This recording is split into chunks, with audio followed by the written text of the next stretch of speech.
धडा 6वा. वेळेचे महत्व. वेळ म्हणजे समय, काळ, टाइम. महत्व म्हणजे योग्यता, मोल, व्हॅल्यू, इम्पॉर्टन्स. पावसाळा जवळ आला होता म्हणून एक शेतकरी आपल्या घरावरील छताची कौलं बसवत होता. पावसाळा म्हणजे वर्षा ऋतू, रेनी सीझन. छत म्हणजे छप्पर, घराचा वरचा भाग, रूफ. कौलं म्हणजे ऊन, वारा, पाऊस यांपासून घराला संरक्षण मिळावं म्हणून छपरावर घालायचे नळे, टाईल फॉर कव्हरिंग रूफ्स. तेवढ्यात एक माणूस त्याच्या अंगणात आला.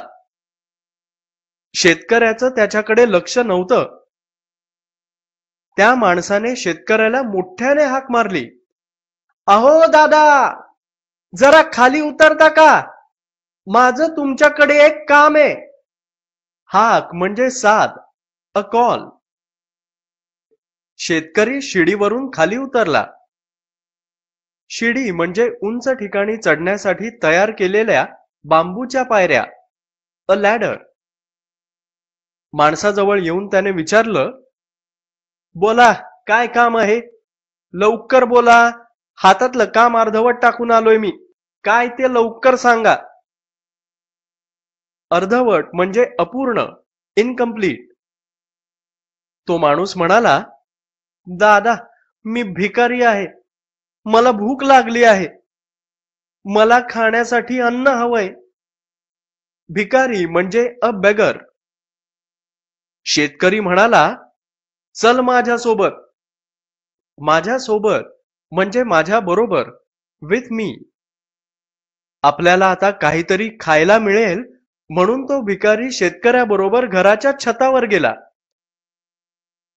शेतकऱ्याने भिकाऱ्याला आपल्यासोबत काही कौलं बसवायला लावली. नंतर त्याला म्हणाला, जा, आता माझ्या कामाचा जेवढा खोळंबा तू केलास तेवढं काम तू केलं आहेस. खोळंबा करणे म्हणजे टू कॉज डिले. पण मला जेवण? आज माझ्याजवळ काहीच नाही. मी तुला कोणतीच मदत करू शकत नाही.